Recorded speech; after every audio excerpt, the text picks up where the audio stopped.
Bem-vindos a mais um podcast da Confraria do Agro. Passamos um pequeno hiato e definitivamente estava todo mundo com saudade dessas nossas conversas e dos nossos convidados. Hoje eu tenho duas presenças ilustres conosco, que são as diretoras do Comitê de Gente e Gestão da Confraria do Agro. A Ana Dulce, que é Head de RH, e a Júlia Titoto, vamos pelo nome completo, que é especialista em liderança, bastante focado nessa parte do agronegócio, né, Ju? Muito bacana. Eu sempre falo que ninguém melhor que elas próprias para se apresentarem, porque quando elas contam isso, elas também podem contar e passar a emoção do que foi todo esse desenvolvimento profissional delas até aqui. E olha que elas viajaram bastante já, né? Então, vamos uma por vez. Vamos começar pela Ana e depois a Ju? Ordem alfabética? Fechado. Bom, vamos lá. Eu sou a Ana, eu trabalho na área de RH, como o Gustavo disse, já há bastante tempo, Ana Dulce, e a minha trajetória é mais ou menos assim, né?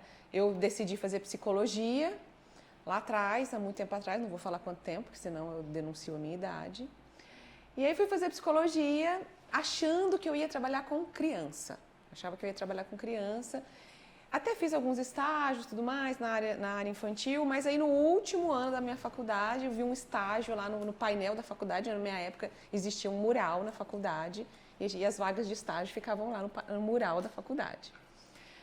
Vi um estágio lá na área de recursos humanos, enfim, fui, prestei processo seletivo, entrei para a área de recursos humanos e não saí mais. Então é uma trajetória já de muitos anos, onde eu comecei lá atrás fazendo recrutamento e seleção, passei por todos os processos da área e há mais ou menos 10 anos atrás eu fui apresentada para o agro e diz que quem entra não sai mais, né? Todo mundo fala isso. Quando eu cheguei a primeira vez numa usina, as pessoas falavam assim, você veio de que usina?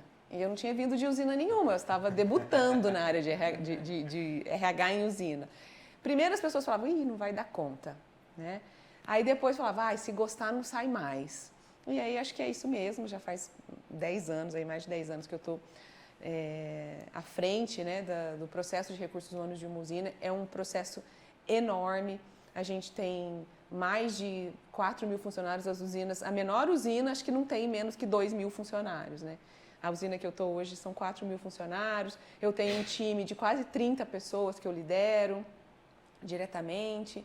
Então é isso, um baita desafio. Eu vou pedir para você guardar essa informação da liderança de um time de 30 pessoas, porque depois é um assunto que eu quero falar disso. Não deu tempo de fazer pergunta ontem no Summit a esse respeito, então hoje é a minha oportunidade. E você, Ju? Vamos lá. Bom, eu sou Júlia, né? Eu sou filha, neta, sobrinha, né, de agricultores. Então tenho contato com a parte da, né, lavoura, com o campo desde de criança, né? E isso me levou a cursar agronomia, né? Me lembro exatamente assim, quando eu estava na época de prestar, né, faculdade e tal. Na verdade, a minha intenção, né, até a Ana falando aqui, me veio, né, essa lembrança, assim. A minha intenção era cursar psicologia na faculdade, né? Só que daí a cultura, né, a gente está em casa, ou sempre ouvia assim, não, mas psicólogo é coisa de doido, só doido vai em psicólogo, né? E aí, isso na época, por ter o meu pai, meus tios, a família toda ligada à agricultura, eu falei, vou prestar administração ou agronomia, porque qualquer um desses cursos que eu passar, tô apta para trabalhar na empresa da família e tá tudo certo, né? E aí prestei agronomia, cursei agronomia na Unesp de Jaboticabal, e finalizei em 2008, trabalhei um tempo no mercado na ABAG, em Ribeirão, né? Eu fiz meu estágio de graduação na fazenda do Roberto Rodrigues, né, com o Paulinho Rodrigues. E depois tive um tempo, uma experiência trabalhando com meu pai por 2 anos. A propriedade aqui é próxima aqui, né, Piracicaba, tem ali na região de Cravinhos, é próximo, é cana-de-açúcar. Mas costumo dizer que, eu falo que eu, Júlia, não me encontrei ali, né. Na agricultura propriamente dita, né, eu tenho uma admiração enorme, um respeito enorme pela agricultura, pelos agricultores, porque vim dessa família, foi criada, educada assim, né, e continuo atuando no agro hoje, mas eu sempre gostei muito assim da área da educação, né? Então eu fui buscar também ajuda por esse processo quando eu não estava tão feliz e realizada profissionalmente ali, e comecei a me lembrar da infância, né? Que eu sempre gostei de brincar de escolinha, de ser a professora, brincava com as minhas amigas, com as minhas primas, e aí falei, não, vou lidar com a área da educação. E aí foi quando eu fui para o mestrado, eu fiz mestrado em administração na USP lá em Ribeirão. De lá tive contato com a Marquestrate, que é uma consultoria bem renomada no agro, e passei a atuar também em paralelo com eles em projetos de consultoria. E aí comecei a ter convivência, né, com usina, com associação de produtores, cooperativas, revendas e mais empresas do agro, e comecei a perceber o quanto as empresas ali eram assim, os desafios que eu tinha passado em relação à associação, à liderança, toda essa parte comportamental, o quanto era necessidade e era carência também, né? Então isso lá em 2015, e hoje a gente vê o quanto isso é importante com tudo que a gente passou, com pandemia e tudo mais, já tem uma mudança de mentalidade muito legal, né? Mas lá atrás eu percebi essa necessidade e retomei aquela ideia, né, de falar assim, não cheguei a cursar psicologia, mas falei, gente, é nisso que eu quero fazer, né? E acabei entrando mais na área corporativa ali, organizacional, e comecei a me envolver em estudos na área de coaching, na área de comportamento, né? É igual a Ana fala, é uma coisa também assim, tanto agro quanto essa parte de recursos humanos, né, Ana? Quando a gente entra, não sai mais, principalmente para quem gosta, né? A gente não para de estudar, está sempre buscando formação, sempre querendo conhecer e aprender mais, para levar isso para as empresas, para terem, né, esse lado gestão, liderança mais humanizada, a gente ajudar a trazer pessoas boas e principalmente manter os bons profissionais, aproveitar os talentos das pessoas. E aí depois comecei a assumir também, trabalhar a parte mais, né, professora no lado MBA, né, com empresas, lado Incompany. E mais recentemente também eu assumi a coordenação, né, a convite do professor Roberto Fava, que está lá na Marquestrate, junto com o Márcio Fava, que são sócios, da coordenação dos cursos de graduação ali, em conjunto com os coordenadores de cada curso, né, da Harvard Agribusiness School. Mas podemos falar um pouquinho mais depois também. Com certeza. O bom do podcast é que a gente tem tempo praticamente ilimitado. Mas é uma coisa, volta um pouquinho e fala assim, é impressionante como, pela primeira vez, acho que na história, a gente dá uma atribuição diferente e mais ajustada ao que é a importância dos temas, né, que envolvem aí que a gente chama de gente de gestão. A liderança, os aspectos adequados do uso dos recursos humanos a seu favor, porque antigamente, como a gente via, não, embora não fosse, mas como a gente via recursos humanos, era o pessoal do benefício e da demissão, Da né? folha de só pagamento. isso, da folha de pagamento e da demissão. Pessoal, né? Não é isso, exatamente. Mas pela primeira vez a gente está vendo que às vezes é o divisor de águas entre o sucesso e o fracasso. É você ter desenvolvimento da liderança, que nunca acaba. Eu como usuário e do comitê de gente de gestão, que vou lá para aprender desde que começou, não acaba. Ontem mesmo a gente estava falando, pô, depois da palestra da Júlia, eu falei, olha, eu sempre percebi o dia que eu chegava no escritório azedo, mas eu nunca me preocupei como isso estava ressoando no ambiente. Ó, mais uma coisa dessa esfera, gente, gestão de coisas que eu tenho que me preocupar. E vocês têm trabalhado nisso, cada um a seu modo. Como foi a mudança da velocidade do que aconteceu? Porque acho que vinha numa toada de evolução, mas de repente eu acho que até a pandemia deve ter feito uma diferença absurda nisso, mas que a gente entrou num túnel de aceleração e que a gente entrou a 50 por hora e saiu a 5.000 por hora. Como foi tudo isso? Assim, se isso é positivo, eu imagino que seja, mas quão positivo é? Posso começar falando um pouquinho até da visão do RH? Porque assim, o RH como estratégia de negócio, a área de recursos humanos como estratégia de negócio, que é isso que você trouxe, né? Antes o RH era o quê? O departamento pessoal, que contratava, mandava embora e pagava, né? Esse movimento começou na década de 90. Então, na década de 90, o RH começou a se posicionar como estratégico dentro das empresas. Os empresários, acho que começaram a perceber, muito até de estudos que vinham de fora do país, né? O Brasil sempre pega coisas que vêm de fora. Então, começou-se a falar, não, o RH tem que estar sentado do lado do presidente, o RH tem que ser colocado como uma área estratégica, é o RH que vai apoiar a gente a desenvolver as pessoas, porque sem as pessoas a gente não faz nada, né? Não entrega resultado sem as pessoas. Então, vejamos que já faz um bom tempo, né? Porém, eu acho que o Brasil e o agronegócio, depois se vocês não concordarem, vocês me falam, eu acho que a gente demorou muito para entender isso, sabe? Então, quando eu cheguei, por exemplo, nesse meio, né, de usinas, já era 2000 e 2010, né, nos anos de 2010 aí, e a gente, a usina ainda falando, a gente quer ser um RH estratégico, a gente quer colocar as pessoas no centro, a gente quer criar um pilar de pessoas, de uma forma, certa, assim, bastante atrasada, eu acho, tá? Aí vamos dar uma acelerada e chegamos na pandemia. Sim, eu acho que a pandemia, por esse lado, foi muito bom pra gente. Obrigatoriamente, a gente teve que olhar para coisas que muito provavelmente na toadinha natural a gente não teria olhado, né? O quanto que é importante, então, realmente, eu estar do lado, eu apoiar, essa liderança ser uma liderança que olha para o ser humano, porque eu acho que a grande diferença disso tudo é você entender que é um ser humano e que você precisa olhar ele nessa totalidade ser humano, que até então a gente falava que queria olhar, mas não sei o quanto que a gente olhava, de verdade, sabe? Era assim, quando eu tiver tempo eu olho. Eu quero olhar, mas quando eu tiver tempo eu olho. E assim, aquela história, o discurso é lindo, maravilhoso, mas a prática será que é mesmo? Então, nesse sentido, a pandemia veio muito para ajudar. Enquanto RH, eu acho que a gente ainda tem um caminho grande pela frente, porque né, sou da cana também, então assim, o que é geralmente, o que é o primeiro pensamento do líder? É a cana, não é? Ele não esquece de que ele só vai fazer cana se ele olhar para as pessoas, se ele contratar a pessoa certa, se ele desenvolver a pessoa, se ele motivar a pessoa, se ele entender. Nós falamos muito isso no Summit, né? Mas ainda tem um trabalho árduo que precisa ser feito. Essa é a minha visão de tudo aí. Eu concordo contigo, Ana. Eu também senti assim, né, do movimento antes da pandemia e depois da pandemia, que as empresas perceberam, né, assim, começaram a ter uma mentalidade diferente, as lideranças começaram a perceber a importância de prestar atenção nas pessoas e dar uma certa prioridade para isso, né, porque antes não dava, era aquilo, né.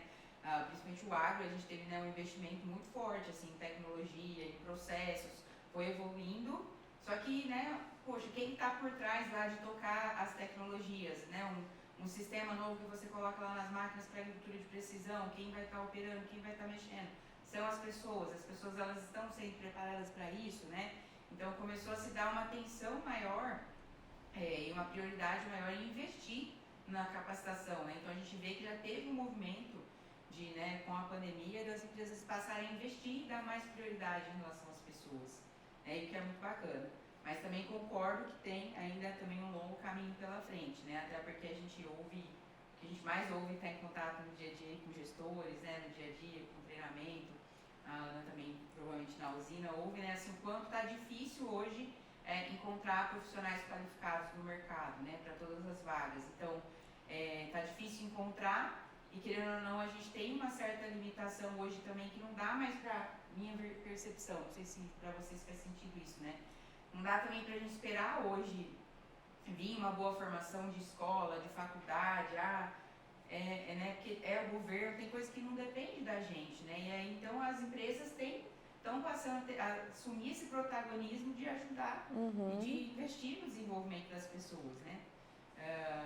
Então, para trazer essas pessoas mais prontas, mais qualificadas, para poder ocupar essas posições, né? E as lideranças também, tá adaptando às novas gerações, às necessidades, o que está vindo de diferente aí, né?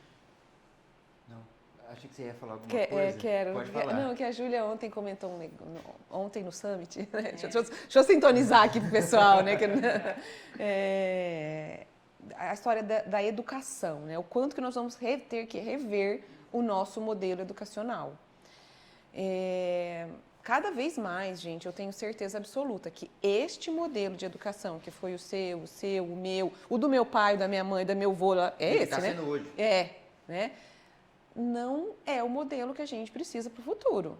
Não é. Todos os estudos têm apontado que não é assim. Que as pessoas, essa juventude aprende de uma outra forma. Você citou lá, né, a história da criança que chega em casa e testa com a Alexa. Alexa, fala a língua tal, a língua tal, a língua tal.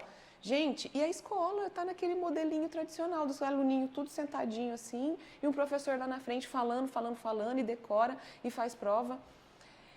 Então a gente vai precisar explodir, né, os muros das empresas, das escolas. Eles vão ter que meio que se diluir e a gente vai ter que sentar num diálogo de que como que nós vamos formar essa geração de profissionais? Não é do jeito que a gente vem formando. e eu não sei responder como que é. Eu também não sei. Eu também não sei, assim, se vocês não sabem, que dirá eu. Mas uma coisa que eu tenho pensado é se a gente pode e a gente deve revolucionar a metodologia de ensino que a gente está usando, mas se a gente falar do curso superior em diante, da hora que uma criança de 18 anos ainda, mas ainda é uma criança, em vários aspectos, principalmente do emocional, porque foram poucos os saltos de evolução que esse indivíduo passou.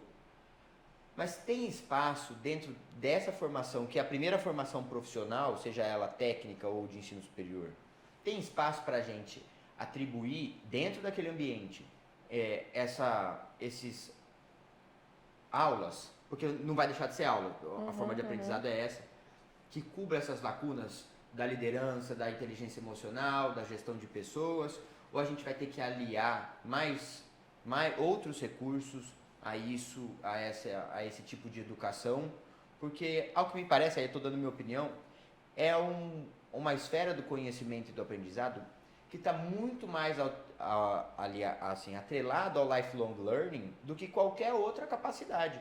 Porque eu sou capaz, por exemplo, de estudar 5 horas de alguma coisa. Por exemplo, vou citar um negócio que parece muito absurdo, metagenômica. Mas em 5 horas eu leio da melhor revista do mundo, do tema, a melhor revisão geral do estado da arte da coisa, e em 5 horas, olha, não vou ser nenhum especialista, mas aquilo eu consigo absorver tudo. Não existe nada dentro do que a gente está falando de todas essas habilidades. Liderança, ninguém pode discutir liderança com 5 horas de leitura. Então, o que vocês pensam a respeito disso? Como vocês olham isso? Se isso não está atrelado se isso está atrelado a princípio a um tipo de aula específico, e como a gente embute nas pessoas, qual que é a nossa batalha de convencimento de que não, mas não é só fazer um curso, virar as costas e ir embora. É aprendizado e ensino da vida inteira. Deixa a Júlia falar como especialista de educação. Quando a gente fala, né, assim, você pensar a questão de liderança, né, quando a gente fala liderança, é muito amplo o termo, né? E liderança remete a comportamento, relacionamento. Isso são competências que elas são treináveis, né? A gente falar em comunicação assertiva, falar em ter uma visão sistêmica, saber em se posicionar, em ter um networking, você trabalhar a administração de conflitos, a inteligência emocional, tudo é comportamental. E aquilo que é comportamental é o que você falou, né, Gustavo? A gente não aprende lendo, você aprendeu a ler um livro é uma coisa, mas e na prática, no dia a dia, né? Tudo é questão de autoconhecimento, é uma coisa que é lifelong learning mesmo, a gente tem que estar sempre trabalhando na autoconsciência, né? Às vezes você precisa de uma ajuda de um especialista, às vezes de um processo de coaching, uma mentoria, um acompanhamento ali, um treinamento, ele ajuda, porque você precisa trabalhar isso constantemente, é uma coisa que não acaba nunca, né? É uma evolução contínua para a vida. E aí o que, né, a gente falou ontem no Summit em relação a esse exemplo, estava dando um treinamento para gestores de cooperativa lá no Rio Grande do Sul, e ele me contou isso, ele falou, Júlia, meu filho na escola, porque a gente tem hoje já modelos de escola de ensino infantil, ensino fundamental, né, que estão já se adaptando e modernizando. Que funciona muito bem, né? Funciona muito bem. Então, e aí ele falou assim, meu filho está numa escola bilíngue, só que ele chega em casa e ele pega assim, Alexia, como que eu falo tal palavra em russo? Aí ele vai lá e repete, Alexia, como que eu falo tal palavra em francês? É autodidata, ele vai aprendendo sozinho. E aí essas crianças na escola hoje já estão aprendendo programação, robótica, inteligência artificial. É uma coisa super importante também, porque mesmo fora disso, todos esses recursos remetem ao autoconhecimento, e quando elas tiverem muito mais horas de autoconhecimento com a mesma idade, porque assim, jogar para antigamente, ou para alguém no modelo convencional, pergunta para com 18 anos, o que você vai ser pro resto da vida? Só no modelo convencional, ela teve muito pouco contato com o autoconhecimento, com esses exercícios, com as oportunidades. Dentro desse modelo, já chega muito mais preparado, porque já testou muito mais, já discutiu muito mais a respeito, porque discutir, conversar, é uma habilidade que também te ajuda a entender o que você está sentindo. Elas chegam muito mais melhor decididas, porque a decisão todo mundo vai lá decidido de algum jeito, mas uma decisão muito mais bem fundamentada. Eu acho que isso é substancial para mudar outras coisas também, né? Para diminuir a taxa de, assim, economizar o impacto que desistir de um curso de faculdade, por exemplo, causa, porque não gostar e sair, você economiza um processo de se livrar de uma frustração muito grande. Mas sabe o que eu acho? Então, vamos pegar essa criança. Coitada, nem, né, nós estamos pegando ela aqui, né? Essa criança que está crescendo com um aprendizado já realmente diferente, uma estrutura diferente. Se essa criança passar no vestibular da faculdade do jeito que ela é hoje, essa criança vai largar a faculdade. Ela não aguenta, Gustavo. Ela não aguenta. Já, né? Ela não aguenta 5 anos sentada num banco de faculdade, ouvindo o professor falar aquele modelinho tradicional. Ela vai falar, meu Deus do céu, pra que eu tenho que... E eu tô falando isso, gente, porque eu tenho um filho já de 25 anos de idade que ele já fala isso pra mim.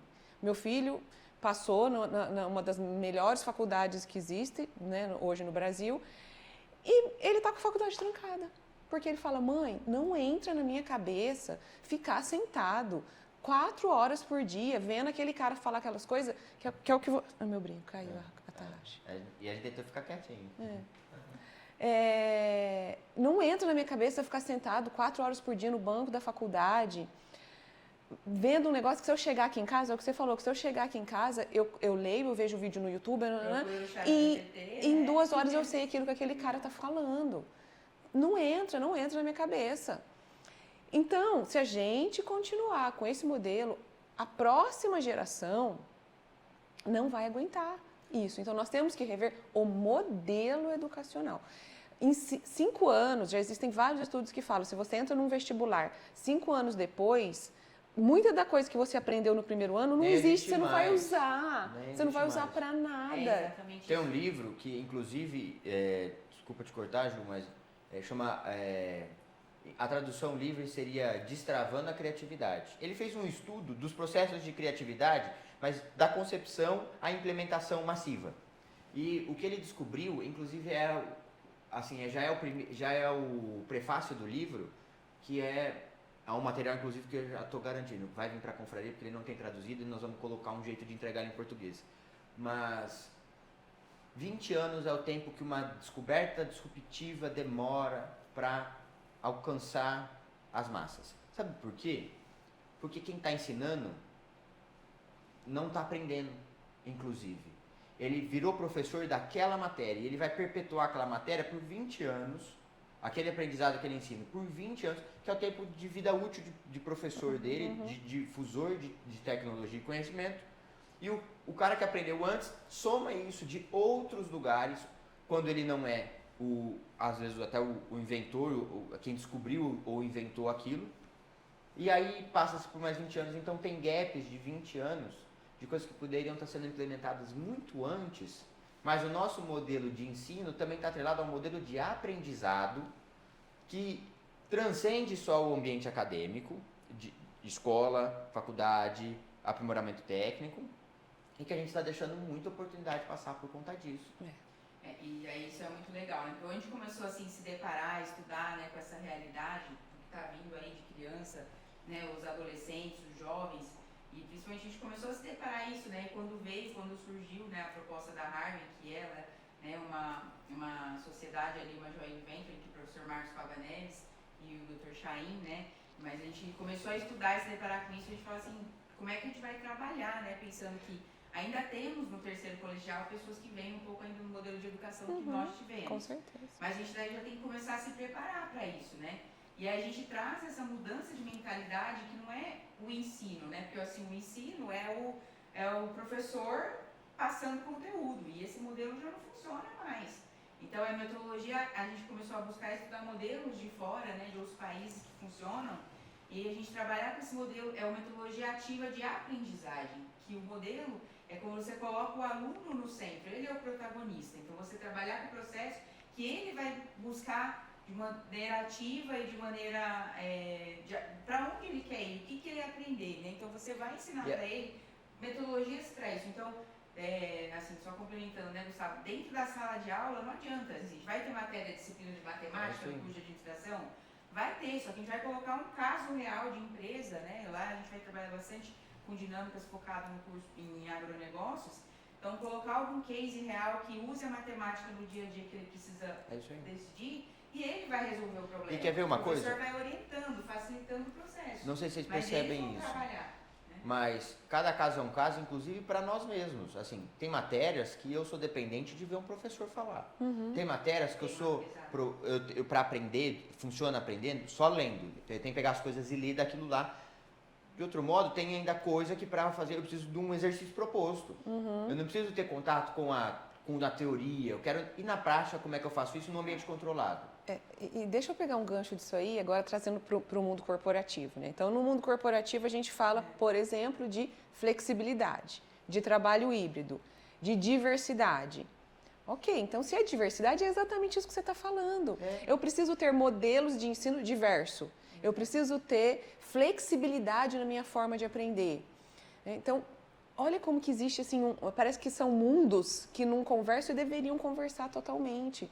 Porque aí você coloca esse profissional dentro da empresa, aí você coloca esse profissional totalmente diferente, sendo liderado por um líder que tem aquela cabeça, né, totalmente... Aí começa o choque. Aí começa aquilo que a gente está vendo tanto. Porque o fulano é mimimi. Porque o fulano é Nutella. Porque o fulano é não sei do quê. Posso fazer uma propaganda do comitê nesse aspecto? Porque quando eu cheguei no comitê, por coincidência, a maior dificuldade que eu estava tendo é justamente a minha capacidade de me relacionar com a geração Z. Até a Ana brincava que eu era eu estava na geração, a minha locação geracional estava errada. Então, mas o seguinte, das nossas conversas eu cheguei numa conclusão dolorida, mas justa, de que o seguinte, eu estava reclamando porque eu só não estava admitindo as regras do jogo. Porque a gente fala, a geração Z é isso, aquilo e aquilo outro. Falei, pronto, então eu tenho as regras do jogo. Tá aqui, eu só tô sendo do contra. Vamos abraçar o que eles querem, que tá claro, a gente sabe. Então a gente reclama do que eles querem, mas tá claro o que eles querem. Então, como eu vou agradar ou desagradar, tá fácil saber. Como eles querem trabalhar, eu posso gostar ou não gostar, mas eu sei. Pronto, tá tudo lá. Só que a gente também gosta, e eu tava nessa, de também assim, reclamar com razão, que nem razão eu tinha, né? Mas ali eu tava xingando com razão, achando que eu tinha razão. E ficando na nossa zona de conforto, que é impossível ficar, porque, por exemplo, eu já falei muito no comitê, eu gosto de trabalhar com pessoas de 55 a 65 anos, porque eu tenho um alinhamento muito natural com opiniões dessas pessoas. Olha, não estou falando de valor, não diz respeito a isso, porque a geração Z são pessoas de bem, nós não estamos falando que eles são ruins, mas é a questão de opiniões. Preferência, todo mundo tem. Tem gente que gosta do preto, tem gente que gosta do branco. E aí eu tava lá, sabe, muito confortável, só contratando pessoas de 55 a 65 anos para o meu time. Embora a empresa tivesse outros times com outras categorias de idade. Mas e a hora que eu precisei de alguém programador? Não tem nenhum programador de 65 anos na ativa hoje.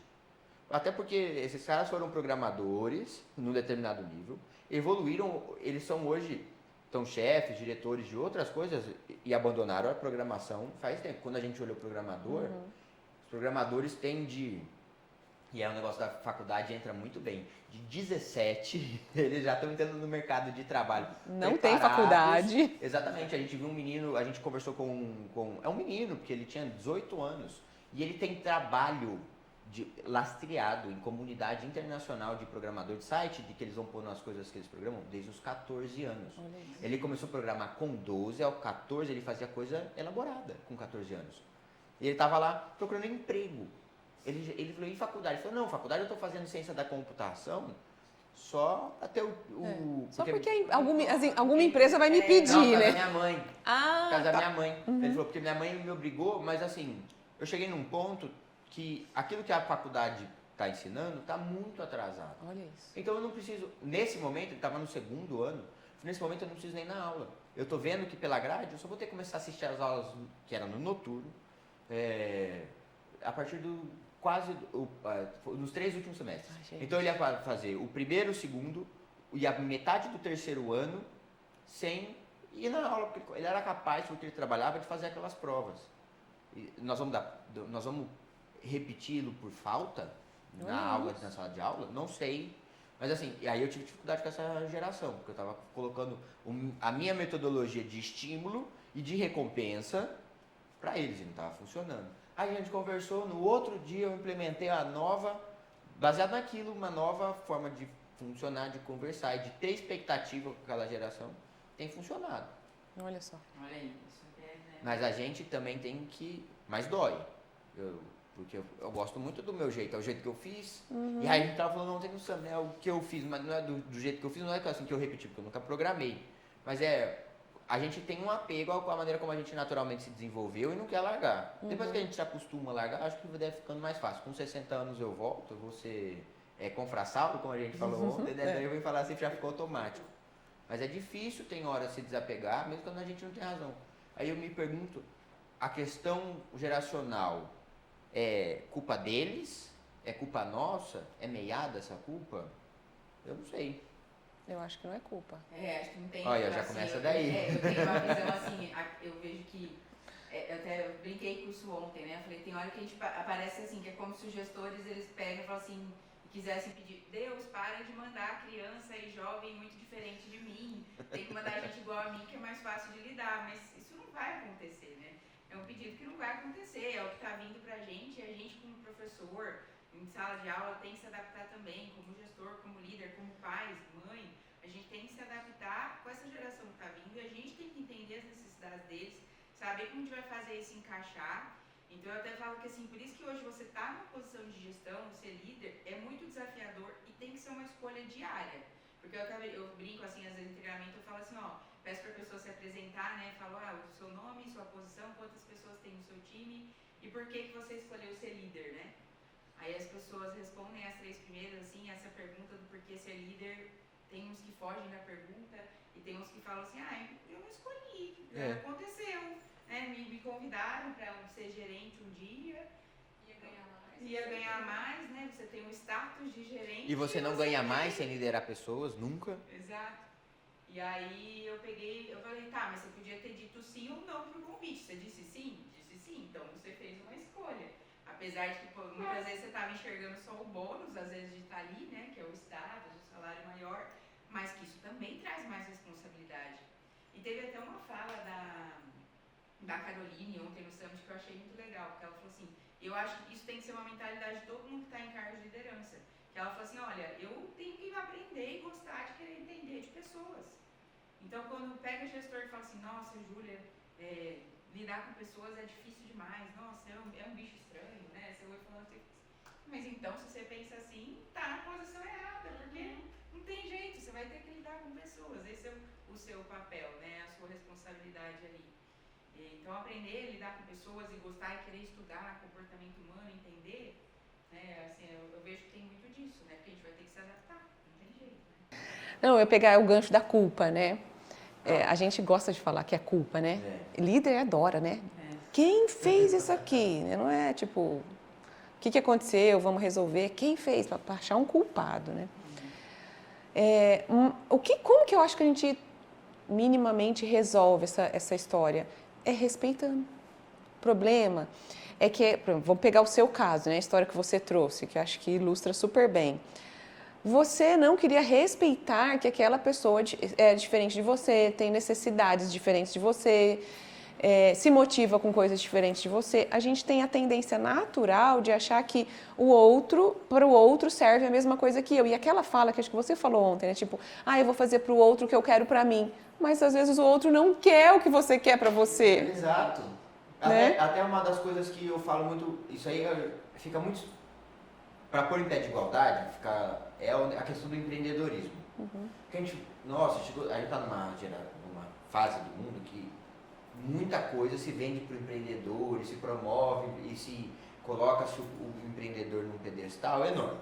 Mas assim, não dá para falar só de empreendedorismo, porque tem uma galera que não quer ser empreendedor. Pelo contrário, a paixão dela é saber exatamente o horário, é ter os 30 dias de férias lineares. São coisas, rotinas completamente diferentes. Não gosta de ter multirresponsabilidade, porque é intrínseco do empreendedor. Aquela pessoa chega lá para ser o gerente de inovação. Ele só quer saber de inovação, pensar em inovação, convencer as pessoas dos fatores da inovação. Você não quer ter que ouvir de RH, de recursos humanos, do financeiro, do time de vendas, de qualquer coisa do tipo. Não faz parte dela, ela está confortável ali. E se a gente tentar vender a veia empreendedora para todo mundo, também a gente está com água, né? Então, mas como, e por que isso é, que quando a gente fala parece tão lógico, mas fica tão distante? Você fala tão distante de... Porque a gente, na hora que eu estava tentando atribuir culpa, e é óbvio que é isso aí, não tem culpa, o processo estava completamente errado, o processo que eu estava conduzindo. Mas, e é tão óbvio depois que a gente fala a respeito, mas por que eu preciso do comitê de gente de gestão para ir lá perceber o que estava acontecendo? Na minha opinião, é porque isso ainda é cultural. Né? Então, vamos pegar o jeito que a gente é educado dentro de casa. Né? E tem muito aquela história da hierarquia. A gente é criado de uma forma hierárquica. Então, pai e mãe sabe muito mais do que o filho, que já viveu mais, que tem mais experiência. Não, é o meu jeito. Então, por exemplo, meio-dia, a hora de almoçar. Então, na minha casa é assim, deu hora de almoçar, todo mundo senta na mesa e tem que almoçar. Pai, mãe, mas eu não tô com fome. Tá assim, senta e come. Na minha educação foi assim, sabe? Então, esse modelo, obviamente, de outras formas, a gente vai repetindo ele ao longo da nossa vida. Então, a hora que eu chego dentro da empresa, você é o cara mais experiente que está ali dentro daquela empresa, que já viveu mais. E eu tô falando que tem que ser assim, porque o seu mindset já é esse, né? O que a gente precisa é começar a rever esses conceitos, mas eu não acho que é fácil, eu não acho que vai ser do dia para a noite, né? Só que a gente tem que promover essas conversas. Por que o comitê é importante, né? A gente volta no comitê. Porque aí a gente promove essas conversas e abre meio que uma janelinha, assim, opa, eu não tinha pensado por essa ótica, eu não tinha pensado por esse jeito. São pessoas diferentes conversando. Então, lá no comitê a gente tem... os integrantes do comitê são pessoas que pensam muito diferente. Aí você coloca a situação de um jeito, a outra pessoa coloca de outro jeito. Então, isso vai promovendo um olhar diferente para uma situação. Então, a gente vai criando os grupos e aí a gente volta. É isso que, quando a gente fala de diversidade dentro das empresas, é sobre isso que nós estamos falando. Pessoas diferentes, pessoas diversas, conversando sobre um tema, de que se eu colocasse um monte de Gustavo sentado, né, todo mundo igualzinho, igual ao Gustavo sentado, não ia sair nada diferente. Só tem reforço positivo. Só reforço positivo. Né? Aí a gente não... só piora a situação. E aí é a história da zona de conforto, que esses dias eu estava ouvindo também um profissional falando, acho que era um podcast também que eu estava ouvindo, que a gente precisa mudar um pouco esse conceito de sair da zona de conforto. Né? Porque ninguém quer sair da zona de conforto. Então, quando eu falo assim, Júlia, sai da sua zona de conforto, automaticamente o cérebro da Júlia vai falar para ela assim, você tá louca? Não saia da sua zona de conforto. Está confortável, está quentinho, fica aqui. O que a gente precisa começar a pensar é que a gente tem que ampliar a nossa zona de conforto. Então, quando você vai para o comitê de gente de gestão, começa a ver pessoas falando de coisas diferentes, começa a ter insights diferentes, você naturalmente começa a pensar diferente. E aí a sua zona de conforto, que era desse tamaninho, você faz, ela passa a ser desse. E você consegue flutuar num ambiente que até então você não conseguia. Porque, ok, era fora da zona de conforto, mas o que você faz? Amplia a zona de conforto. Fica muito mais fácil até para o seu cérebro. Isso tem até... A neurociência fala isso. E é engraçado o comitê, eu gosto muito. Eu falo que o comitê é recomendado para pessoas com até 5 anos de liderança, que querem ser líderes ou quem tem a partir de 5 anos de liderança. Você não pode se desvincular do comitê por conta dessa aeração de ideias, por conta dessas até novas perspectivas. Porque tem coisa que estava sendo aplicada ali que funcionava no meu ambiente de trabalho. Mas tinha propostas que eu tive contato lá dentro do comitê que eram muito melhores do que eu estava usando. E o que estava bom podia ser melhorado.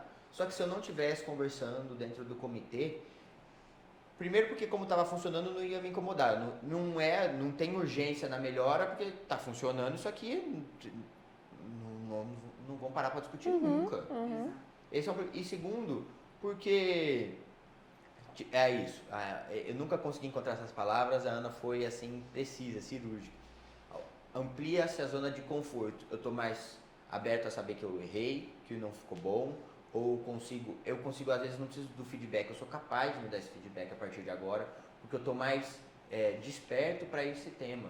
E eu consigo ver, talvez eu consiga antecipar mais coisas. Eu estou vendo um processo dentro da minha empresa acontecer agora. E ontem no Summit eu estava pensando nisso, enquanto a gente estava falando várias coisas que tem interface. Eu falei, poxa, outrora eu não conseguiria ver isso chegando, e agora eu vi chegando, eu estou vendo chegar. Eu tenho um tempo e eu consigo montar um plano de ação para reverter uma situação que eu não quero que ela aconteça. Pronto. Outra forma, eu ia acordar um dia e eu não ia contar mais com esse colaborador. E isso é horrível. Porque, de uma forma ou de outra, eu vou encontrar preparo e eu vou conseguir fazer tudo que vier a acontecer de uma maneira confortável. Senão, o cara fala, a partir de amanhã não tem mais ele. E aí, como é que faz? Exatamente isso, é muito legal, né? Então, assim, complementando em relação à história do comitê, né, eu acho que o grande propósito, o benefício que a gente colhe é isso, né? Você está ali junto discutindo, você começa a ter outras perspectivas das suas atitudes, do seu comportamento, podia ter feito diferente aqui. E tem que ter esse lado da liderança de também estar refletindo, né? E pensar sobre isso, se dá para fazer mudança no dia a dia. E achei legal que você trouxe, né, essa percepção que você teve ali, né, Gustavo, com os encontros. De falar assim, poxa, o cara é super talentoso, que me ajuda ali, programador, muito bom no que ele faz, e eu poderia ter perdido ele se eu ficasse talvez naquela coisa de, ele tem que se adaptar ao meu jeito de ser, de liderança, de gestão. Não, é o contrário, eu tenho que entender, né, então ele tem o talento dele, eu vou usar isso ao meu favor, vou deixar ele fazer, né, do jeito dele, ele está entregando o resultado, a não ser que ele não estivesse entregando ali, né, e então você trabalha essas questões, né. Isso é muito legal, eu falo que é o grande propósito hoje. Eu vejo que muitas vezes a gente está em contato nas empresas e a gente fala muito assim da dificuldade de encontrar profissionais qualificados no mercado, mas também eu vejo, né, eu até comentei isso ontem, eu estava dando treinamento uma vez também numa cooperativa lá no Paraná, e o treinamento, eles me contrataram para dar treinamento nessa parte comportamental, DISC, comunicação, né, com a parte do pessoal da equipe comercial. E aí quando chegou na hora do cafezinho, né, eles me chamaram de canto, assim, 2, 3 pessoas, assim, Júlia, mas tudo isso que você está falando aqui, as pessoas que mais precisavam ouvir o que você está falando aqui não estão aqui. E aí, né, falou assim, eu falei, por quê? O que está acontecendo? Ele falou assim, a gente tem muitas pessoas boas aqui na empresa, pessoas super competentes, talentosas, jovens, o pessoal está comprometido, quer fazer diferente, mas não deixa. A liderança não deixa as pessoas colocarem o talento, a competência delas em jogo. E bloqueia, as coisas não acontecem, então as pessoas estão pedindo para ir embora. E as pessoas boas estão saindo. E daí vira um movimento, né? Assim, 1, 2, 3, 4, né? A gente sabe que tem oportunidade no mercado, então as pessoas boas, se você não cuidar, se a liderança não souber se adaptar, não ser flexível, não saber como aproveitar isso e usar isso ao favor, né? Então eu falo que o líder ele tem esse papel de deixar as pessoas brilharem, de deixar as pessoas colocarem, claro, vai continuar tendo as regras, as alçadas, isso tem que ter, faz parte do jogo, mas ao mesmo tempo deixar as pessoas colocarem o talento delas para agir, né, o que elas são boas, e não ficar muito ali no lado crítico, né.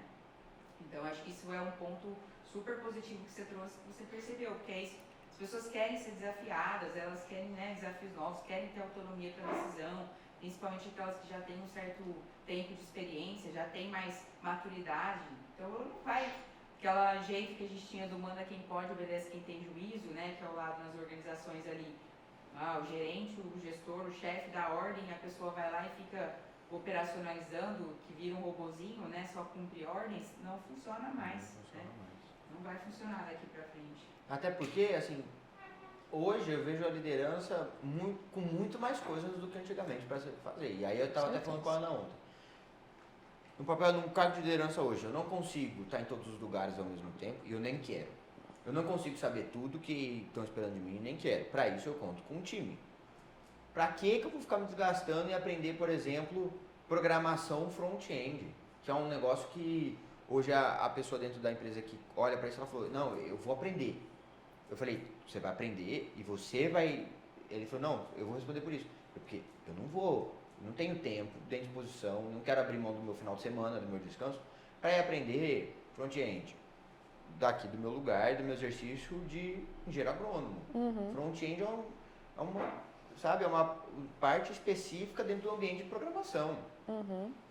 E aí, imagina se eu fosse me meter a ser autocrata também nas decisões que envolvem interface e experiência do usuário em aplicativo e ficar gastando sei lá quanto tempo numa trilha de aprendizagem de front-end. É o caminho por burnout, inclusive, Com né? certeza. E, pô, ele tem facilidade de absorver aquele conhecimento. Aí envolve talento, acho que envolve criatividade, autonomia na tomada de decisão, espaço para experimentar. Eu tenho que deixar ele também. Eu não posso culpá-lo se ele erra. Ele está ali experimentando, ele vai testando o que vai funcionando. Amanhã ele está muito melhor, em voos mais altos ele vai errar muito menos. Então, a gente tem que dar esse voto de confiança para a estrutura que a gente monta. Eu acho que é. Aí o papel do líder é saber para quem que ele atribui toda essa responsabilidade. Sabe porque, pelo que passa isso, na minha visão, passa muito por autoconhecimento, que a gente falou bastante disso no Summit, né? Passa por autoconhecimento, passa, né, maturidade, passa por inteligência emocional, porque o que acontece? A gente vê dentro das empresas, Gustavo, e a Júlia deve ver também muito isso, líderes com egos gigantescos, né, que acham que realmente eles têm que ser o dono da razão e que eles têm que saber tudo do começo ao fim, que ninguém pode saber mais do que ele em esfera nenhuma. Gente, pelo amor de Deus, né? Do mesmo jeito que você está falando aí do front-end, hoje a gente dentro de RH, a gente vem muito falando de dados, o RH tem que tomar decisão baseada em dados, o RH já foi muito aquele que só olhava para a emoção, para o sentimento, para abraçar a árvore, hoje não, hoje é tudo baseado em dados. Vai com respeito. Não, mas é verdade, esse era o RH de antigamente, né?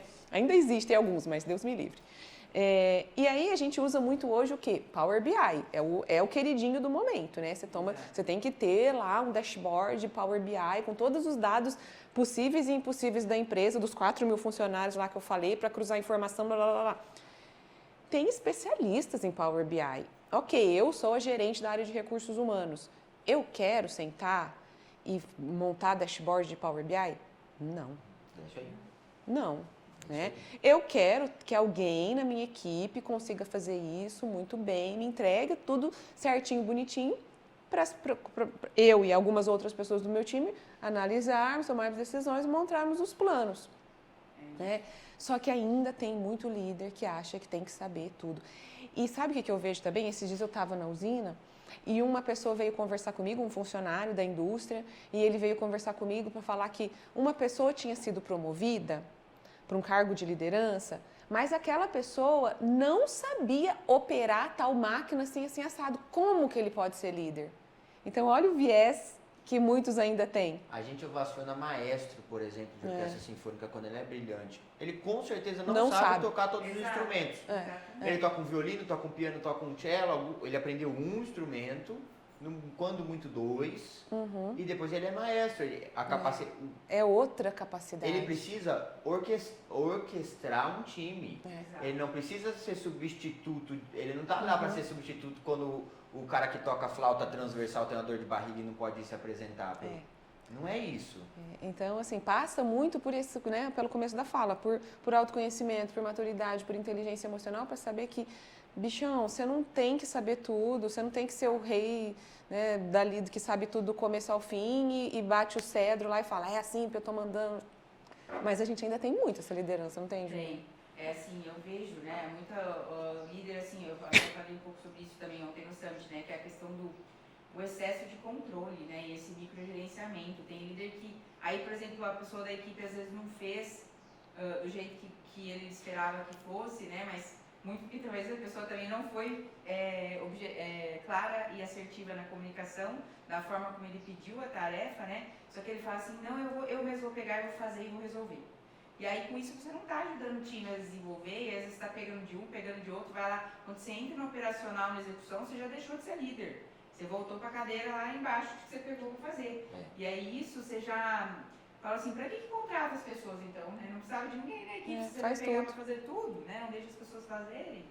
Então, e esse ponto que a Ana trouxe também, eu sempre falando, essa questão do Power BI, me lembrou uma coisa, né? Porque a gente hoje ainda tem, você que também participou muito de processo seletivo, né? A pessoa tem que ter lá pacote Office completo, tem que saber tudo. Eu falo assim, eu brinco, né? Eu falo assim, eu mesmo nunca fui boa com Excel, eu já fiz uns 3, 4 cursos de Excel. E eu sei fazer o básico, eu não consigo aprender aquelas tabelas dinâmicas, aqueles gráficos lindos, maravilhosos. Eu conheço pessoas que fazem aquelas coisas assim lindas, maravilhosas em meia hora. E se eu fosse pegar para aprender, às vezes eu vou levar uma semana, Não. 2, eu não tenho habilidade para isso. É, Conhecer a exatamente. pessoa que sabe. E aí, o que eu faço hoje, assim, quando às vezes me vem convite para projeto que vai me demandar coisa em Excel, eu falo, eu agradeço, não obrigada. Hoje eu já aprendi a falar não, né? Eu falo assim, não obrigada, isso não é para mim, porque eu sei que eu não vou dar conta de entregar um negócio bom. Né? Autoconhecimento, e que tem gente que vai saber fazer muito melhor. Eu tenho um projeto na empresa que é muito grande e eu brinco que, eu falei, eu tenho um projeto, mas na realidade é assim, fomos nós que fizemos. O Roberto, que trouxe toda a expertise dele, da experiência, fez a base. Eu olhei oportunidades de aprimoramento e o Jorge trouxe a implementação daquilo, porque ele sabia muito bem de Excel, sabia de Power BI. Sem cada um desses agentes, somando forças, que é importante, né? Comprometidos em que a informação e aí a importância da comunicação, né, ia andar, a gente não tinha feito nada. E assim, desse jeito, em que eu estava preparado para a minha parte, o Roberto preparado para dele, o Jorge preparado para dele, a gente está em 4 anos no processo de desenvolvimento e evolução. Se eu tivesse que ter aprendido a parte do Jorge, a parte do Roberto, a gente conversava daqui o quê? 25 anos? Talvez? Então, além de tudo, eu ia falar, uma desculpa que me irrita, é assim, não, mas eu tô velho, então eu não tenho mais que mudar, eu vou fazer do meu jeito. Mas a gente tem que, profissionalmente, a gente tem que entender que o mundo é sempre novo. Então assim, porque enquanto você for velho, o Power BI, por exemplo, tá aí. A gente tem que encontrar um jeito, uma vez gestores, de fazer o Power BI funcionar. Não é a gente vai fazer, mas ele tem que estar aqui. Agora, não vale essa desculpa. É difícil convencer quem está usando essa desculpa já, porque ela é muito confortável, né? Mas eu queria imunizar os meus contemporâneos de ter vontade de usar essa desculpa no futuro, porque ela não vale para nada, nunca valeu, e ela só prejudica o seu negócio e você. Não, você comentou sobre, eu sou velho para isso, né? No meu Instagram, às vezes eu abro umas caixinhas e algumas pessoas me perguntam assim, sabe? Ana, não estou feliz no meu trabalho, queria fazer uma transição de carreira, mas eu tenho 45 anos, eu tô velha. Se você for morrer amanhã... Essa é a resposta que eu dou, Gustavo. Eu falo isso, depende, se você estiver programando de morrer amanhã, tá bem velha, né? Nada, né? Agora, se não, gente... Né? E as pessoas ficam falando assim, eu tô velha para aprender uma coisa nova, eu tô velha para mudar de carreira, eu tô velha para abrir uma empresa, eu tô velha para começar um negócio, eu tô velha para começar... A Júlia estava falando, quero aprender a tocar violão. Tem gente que fica, não, mas eu tô velha para aprender a tocar violão. Considera que quase todo mundo que está aqui vai ser centenário. Exatamente. Então dá tempo pra caramba. Se você tem 65 anos, antigamente era velho 65 anos mesmo. Mas hoje 65 anos, o cara tá encerrando a vida, na maioria das vezes, estou falando aqui de pessoas que fizeram bons trabalhos, o que vai o caminho natural? Ele vai se aposentar da empresa e ele vai parar, virar consultor no dia seguinte com a agenda lotada. E eu tenho uma lista de nome de pessoas que foi assim, porque, inclusive, que assim, não se sentiu aposentado. Ele falou, eu me aposentei, mas não estou aposentado, porque eu tenho uma boa energia, eu tenho disposição, minha cabeça está funcionando, eu quero fazer mais coisas. Ô, Gustavo, meu pai tinha um sonho de fazer direito. Meu pai foi funcionário do Banco do Brasil a vida inteira. Não tinha tido, ele fez técnico em contabilidade, passou no concurso do Banco do Brasil, trabalhou no Banco do Brasil a vida inteira. E ele tinha um sonho de ser advogado. E como ele começou muito cedo, com 50 anos de idade, ele se aposentou do banco, fez direito, 5 anos de faculdade de direito, terminou a faculdade de direito então com 55 anos, abriu a portinha lá, o escritório dele. Hoje meu pai tem 71 anos. E está realizando o sonho dele de ser advogado. Olha aí, que bacana. E é um tipo de sonho que ele deve realizar o sonho de todos os dias. Né? Exatamente. É uma coisa muito... Então, assim, como que a gente... Eu reconheço que a barreira, o desafio do digital, para quem é diferente, a gente tem que ter expectativas diferentes para quem é nativo digital, para aprender, por exemplo, blockchain, do que quem não é. Claro. Mas tem todos os recursos, porque quem pega essa pessoa de parar, ler um livrinho que é desse tamanhozinho assim, em português, e ver blockchain. Muitas vezes é de novo, de todas as desculpas que o mundo já inventou, depois do meu cachorro comeu, tô velho para isso, é a mais adotada de longe. Mas aí a gente recai na outra. O que demora, quanto falta pra gente embutir em todo mundo. Que tudo isso que a gente está conversando hoje é lifelong learning mesmo. E daí, falando nisso, eu queria puxar um assunto a importância, como são todos assuntos sensíveis e às vezes muito etéreos, né? Assim, não dá para pegar na liderança. Não dá, porque dá para pegar em uma tonelada de cano, 500 kg de adubo, tudo daí eu pego. Agora, e pegar me vê aí, 12 kg de liderança que eu vou levar para casa. Não dá. Tem uma importância da imersão, de experiências imersivas, que é uma coisa que o RH dentro das grandes companhias já faz há muito tempo, né? A gente pode dizer que é uma ferramenta consolidada e de sucesso já? Qual? As imersões. O treinamento de Os liderança, treinamentos algo nessa imersivos, linha. de que a gente vai contratar liderança, um dia inteiro de liderança para introduzir, ó, a Ana já começou respondendo. Quero saber. Já estou balançando minha cabecinha aqui. Eu não acho que é uma experiência consolidada. A gente vê programas de liderança fracassados. Exato. Por quê? Aí a gente volta na história da terra, né? Eu posso plantar qualquer coisa numa terra não tratada, sem minimamente, né, fazer o preparo daquele solo? Não. Idem para a liderança, sabe? Então, gente, eu acho que dentro de empresa tudo passa por cultura. Na verdade, as empresas precisam entender qual é a sua cultura, que cultura eu quero estabelecer. E elas não fazem isso. As mais novas, eu acho que as startups, talvez a sua empresa, faça isso. Mas as mais antigas nunca pararam para ter esse tipo de discussão. Que empresa queremos ser? Que líderes queremos ter? Faz sim um quadrinho lindo, maravilhoso, prega na parede, né? Falando de missão, visão, valores. Então, assim, um programa de liderança só será sucesso se a terra estiver preparada. Porque senão é perder dinheiro e tempo. Você vai colocar as pessoas numa sala, 8 horas, a hora que terminar o treinamento, o líder que está lá vai chamar o instrutor, como chamou a Júlia, e vai falar, Júlia, quem precisava ouvir isso aqui não está aqui, não. Exato. Não sou eu. E eu ouvi isso a minha vida inteira. Sabe? A pessoa chega para mim e fala, olha, treinamento fantástico, maravilhoso, nunca participei de um treinamento tão bom. Mas quem precisava ouvir não está aqui. Que geralmente é a alta liderança. É o dono, é o CEO. Então, o treinamento de liderança só é sucesso se existir esse ambiente, essa cultura por trás. Essa é a minha visão. Eu concordo contigo, né? Assim, eu falo que é top-down, né? Não adianta querer trabalhar com nível ali, coordenação, supervisão, gerência, se o nível de cima também não está alinhado, não está... Entender o que é liderança de fato, né? E que nem o Gustavo falou bem, assim, liderança não é uma coisa simples que é palpável. Muitas vezes as empresas também, eles pedem, a gente quer um treinamento de liderança, Júlia, só que a gente quer algo assim, tem que ser muito racional, ferramenta para o líder usar no dia a dia, né? Aí você vai para áreas vezes comerciais assim, a ferramenta tem que ter uma ferramenta para fazer uma boa gestão de carteira, junto com o seu RTV ali, com o gestor de vendas, para saber fazer um bom planejamento de vendas, você tem que ter ferramenta. Ferramenta, ela é importante, gente, só que assim, ferramenta principal que o líder tem que entender, porque isso aí é tudo racional, só que enquanto ele não entender, porque assim, liderança, essa parte comportamental, a gente trabalha com o inconsciente. Então, a ferramenta principal que a pessoa tem que entender é de pessoa, e primeiro dele mesmo, enquanto pessoa. Isso que eu ia assim, puxar o gancho. Se eu não entender da pessoa que é o que está por trás de tudo, o racional não vai funcionar.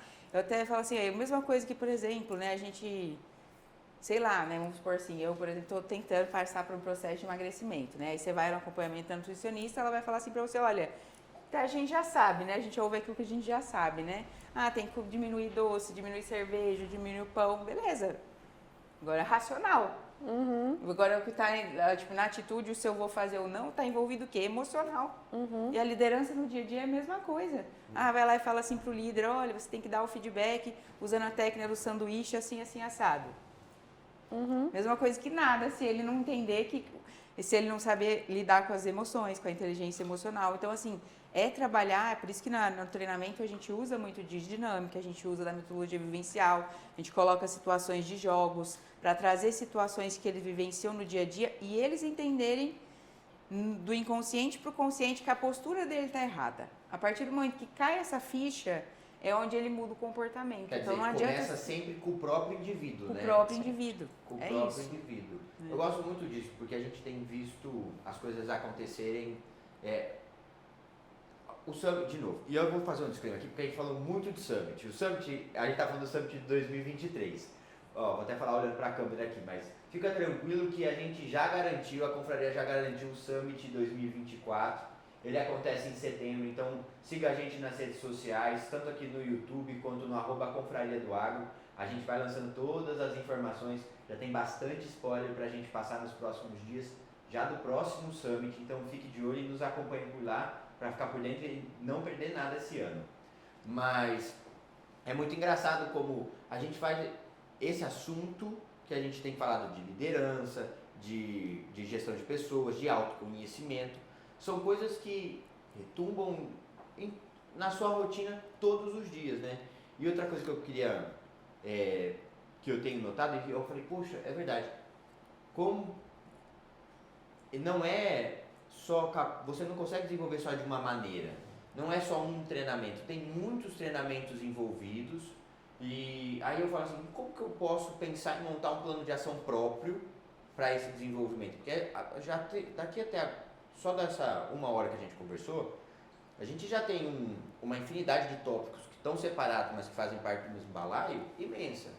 Como que um profissional tem que ter calma para olhar tudo isso, se programar, o que pode ajudá-lo, porque às vezes ele conta com que tipo de orientação, né, que tipo de profissional, que tipo de serviço ele pode ajudar também para ajudar ele nessa programação estratégica, para ele saber que ele tem tempo, para ele ter ajuda, né, para entender que ele tem tempo, ele tem a vida inteira, inclusive, né, mas como priorizar, que tipo de ação dentro de um tema, é o que ele mais precisa, o que pode ser um aliado dele disso? Posso? Pode. Depois eu complemento. Bom, isso que você está falando se chama plano de desenvolvimento individual, né? Esse é o nome bonito que a gente dá para esse negócio aí que você está falando. E é importantíssimo que todo profissional tenha o seu PDI, né, o seu plano de desenvolvimento, olhando para si, olhando para a sua carreira, porque a Júlia fala uma coisa muito bem dita, a carreira é de quem? Né? Então a gente fica sempre pensando, mas na minha empresa, mas o meu líder da minha empresa não faz, mas o meu líder não me dá feedback, mas o meu líder, mas lá na empresa. Então, primeira coisa eu acho que é para com isso, né? Para de terceirizar a sua carreira para uma empresa, para de terceirizar a sua carreira para um líder, né? E faça isso que você está falando.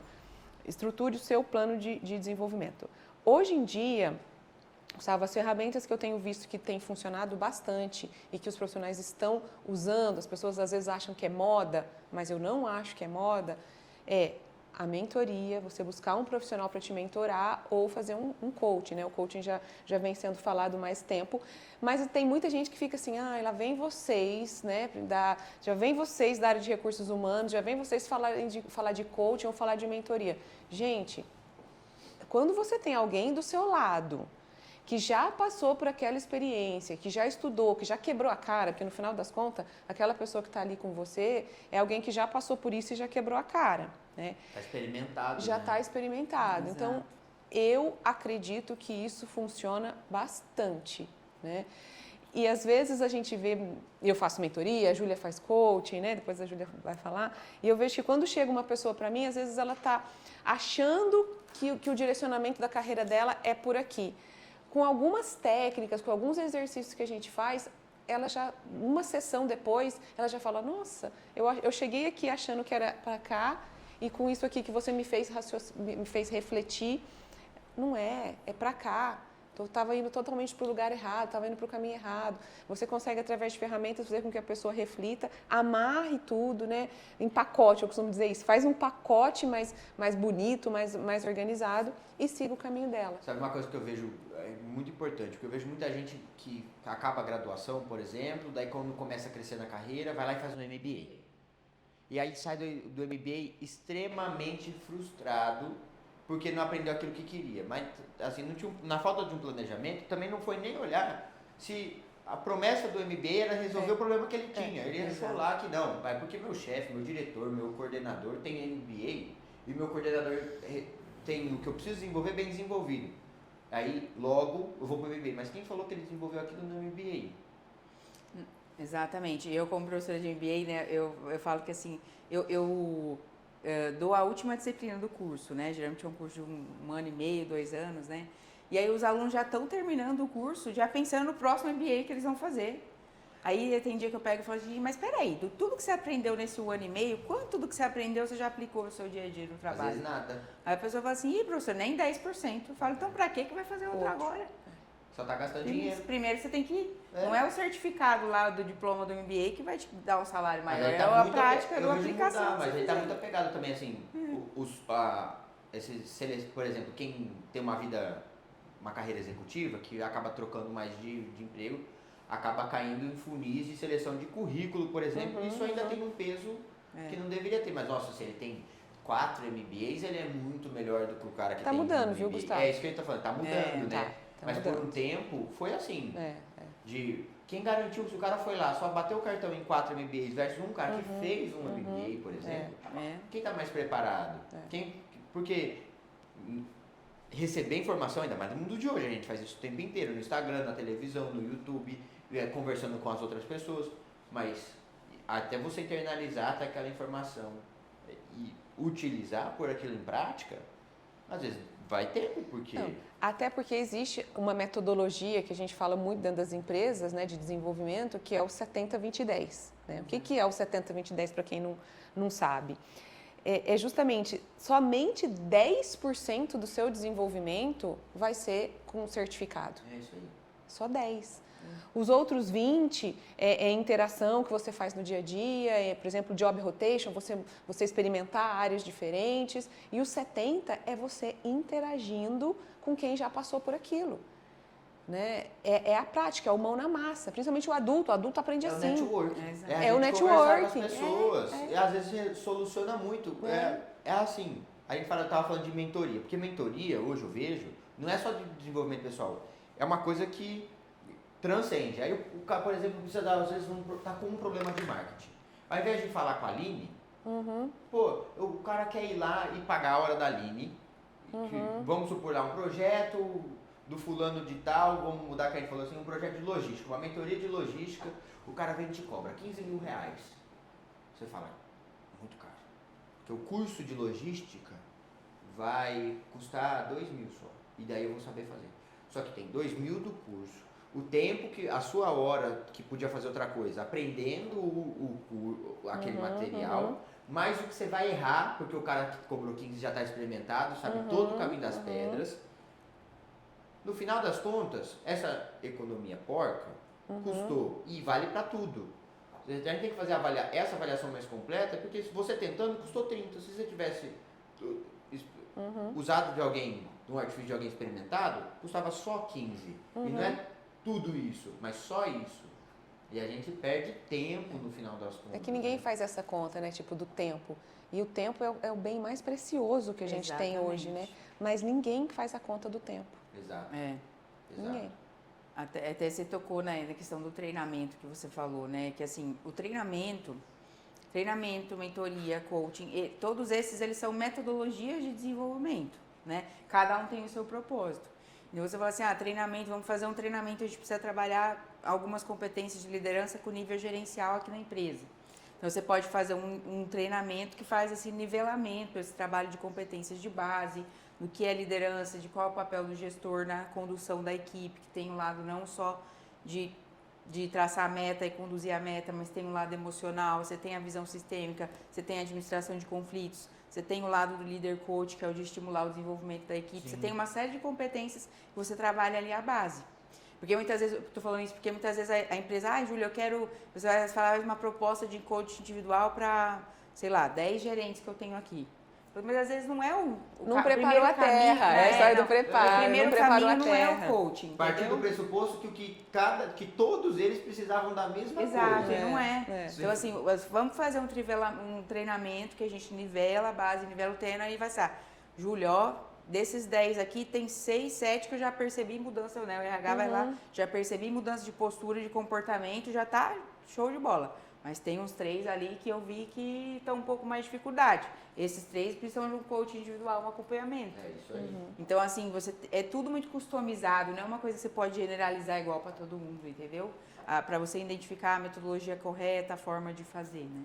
E agora caminhando para o fim, uma das coisas que eu vejo, eu queria saber a opinião de vocês, como eu estou diretamente envolvido com a confraria, a gente passa por todas as áreas e fala de bastante coisa, mas especialmente no comitê de gente de gestão que eu vejo as pessoas mais citarem livros. Comunicação não violenta, não sei o que, nenhum outro lugar fala de livro. Então, assim, por quê? E qual que é a importância, qual que é o artifício que está lá atribuído a um livro que faz com que a gente mencione mais livros quando está falando dessas competências? E primeiro, vocês já pararam para pensar nisso? Eu não sei se vocês perceberam, é que para mim é muito nítido. Ninguém tem tanta referência bibliográfica como a gente tem usado referenciando as coisas em livros. Exato.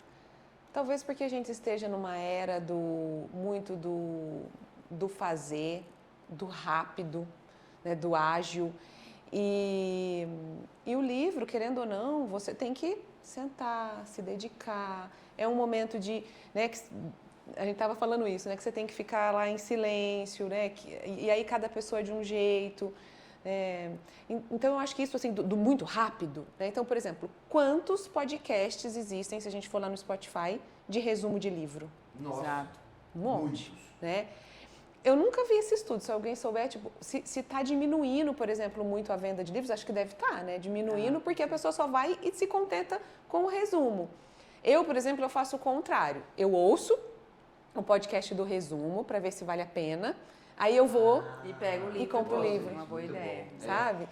Porque eu sou uma pessoa muito prática também, sabe, Gustavo? Então, eu não tenho muita paciência. Tem alguns livros, gente, que são assim, super famosos, mas que eu começo a ler... São muito técnicos. E eu largo. Ó, Rápido e Devagar. Vocês já leram esse Já livro? li. Já. Eu vou falar uma coisa, eu não sei a opinião de vocês, mas assim, foi o melhor e o pior livro que eu já li na minha vida. Porque a quantidade de informação útil que está ali dentro é muito boa, muda a sua perspectiva, mas que livro chato de ler. Então, eu vou falar um outro que também o povo vai querer me matar, que é super famoso. Comece pelo Porquê, do Simon Do Sinek. Simon, nossa, todo mundo fala dele, esse aí eu não experimentei. Recente, gente, eu não terminei, mas para eu chegar até onde eu cheguei, foi doloroso para mim também. Assim, sabe qual é o negócio? Rápido e Devagar, eu estimo que eu gastei entre 60 e 80 horas de leitura, porque ele é imenso. E não é coisa rápida, tem coisa que você entende, heurística. O que é o heurística? Eu demorei para entender o que era heurística. O conceito. E daí, por exemplo, na época, eu lembro que eu pirei no negócio da aplicação de regressão à média. A teoria da regressão à média.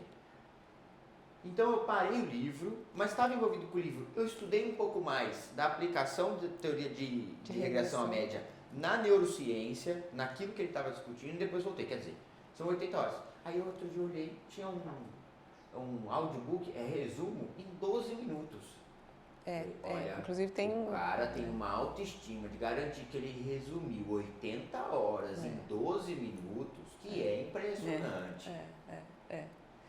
Eu já baixei uma vez esse aplicativo 12 minutos, mas também não gostei, não. Mas tem alguns podcasts que são maiorzinhos, assim, 30 minutos, 40 minutos. Tem um, não vou lembrar o nome, mas que o cara lá, né, do podcast, ele traz o autor Que legal. para falar o que é o resumo do livro. Isso eu acho uma super experiência. Um livro que tem uma história dessa, assim, que é um livro que eu gosto muito, e eu descobri no dia do lançamento do livro, porque ele estava no podcast. Aí ele estava falando dele, estava falando um pouco do livro, trouxe casos interessantes. Mas ele não prometeu nenhuma hora que aquele podcast era capaz de substituir a leitura. Pelo contrário, era uma vitrine da leitura, né, do que a leitura prometia, e fez super sentido. É meu livro. É um livro que eu tenho autoestima. Mas voltando um pouquinho até a sua pergunta, eu acho assim, as pessoas estão deixando de ler por conta do imediatismo, né? Então é muito mais fácil outras ferramentas, que são válidas também, né? Entre nada e um podcast, o YouTube, né? O que a gente está fazendo aqui, eu acho que é válido. Mas o livro é onde você se aprofunda, é onde você para, você gasta um tempo ali, você com você, né? É você e o livro. E você por isso que eu ia perguntar assim, será que não é pelo fato de que você não consegue fugir de si mesmo aquilo que está sendo apresentado, você vai ter que ir Você imediatamente já trabalhando com identifica você. reflexos, E tem aquilo, né? Eu, pelo menos, eu gosto muito de anotar. Eu sou uma pessoa que gosto de anotar, que gosta de rabiscar. Então, o livro propicia tudo isso. E a gente falou no comitê da história do livro em papel, que você falou, eu tenho que ser livro em papel.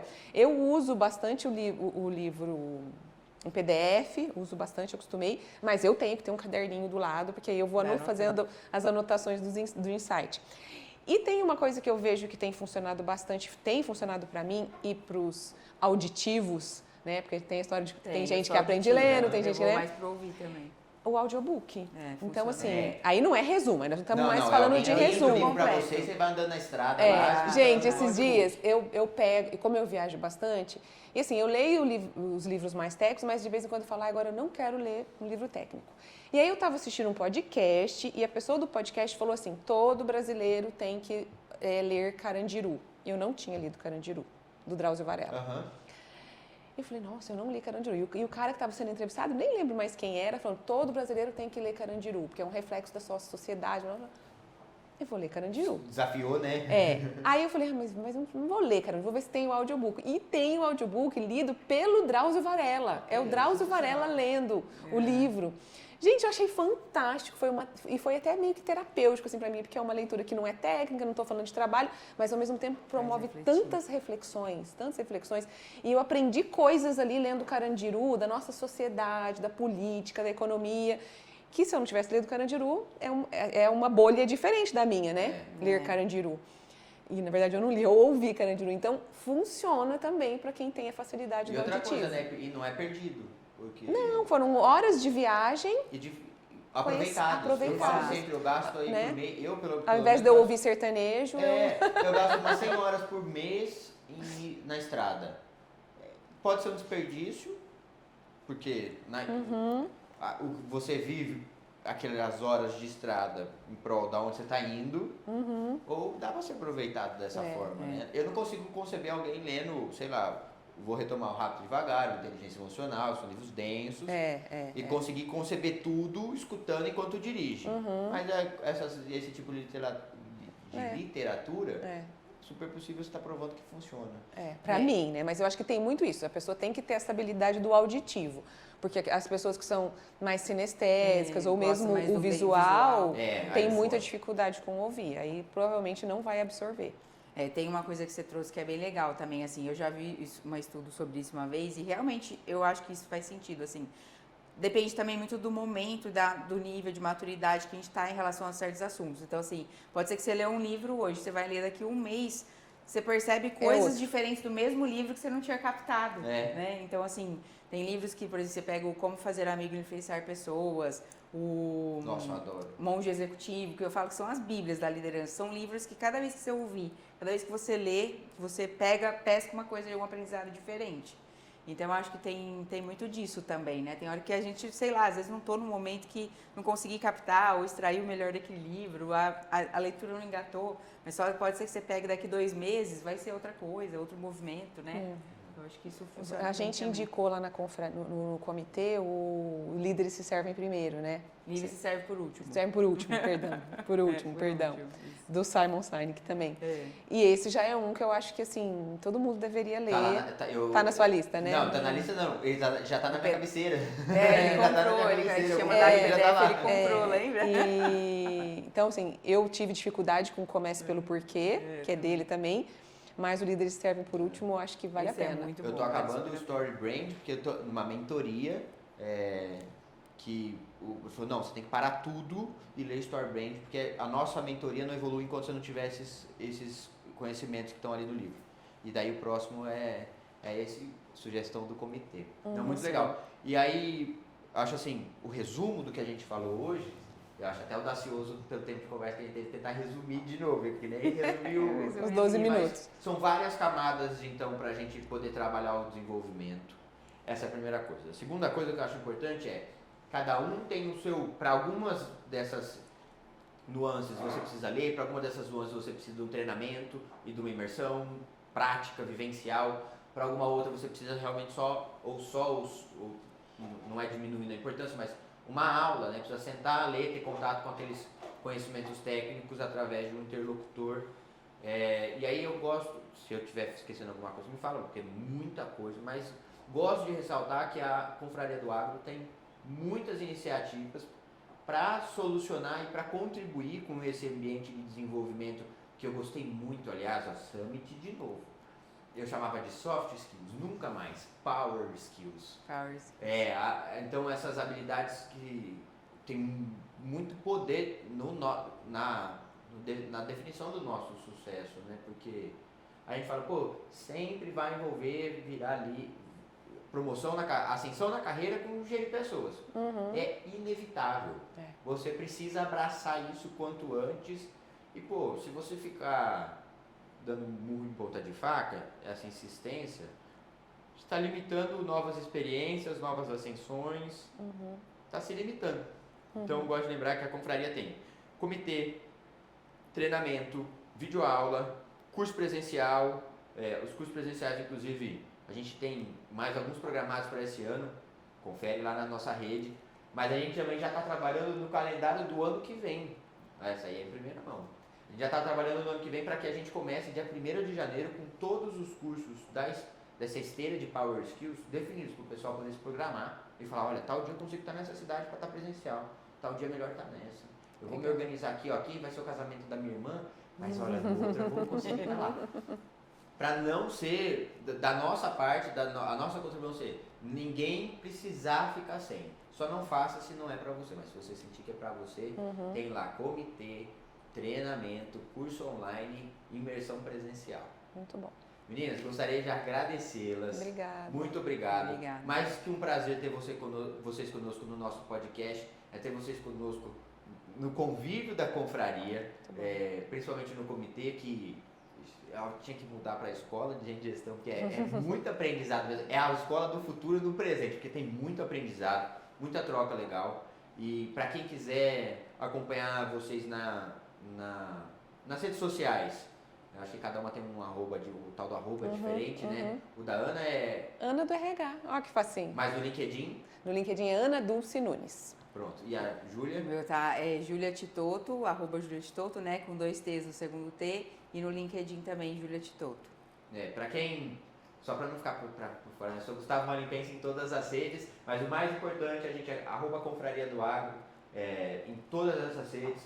Tanto eu, a Ana, a Júlia, a gente está sempre por lá o tempo inteiro. E lembrando que, inclusive, as atividades do comitê, algumas são abertas ao público, né? E a gente faz isso sempre com bastante antecedência, a gente avisa lá no Instagram para todo mundo se programar, no LinkedIn também. É sempre aberto no YouTube, normalmente de quarta-feira às 19 horas, né? Isso. É isso. Então, pessoal, muito obrigado, nos sigam, fiquem em contato conosco, lembrando que a nossa comunidade da Confraria do Agro está sempre aberta, o link está aqui na descrição e você pode estar conosco cada vez mais. Obrigado e até o próximo podcast. Obrigada.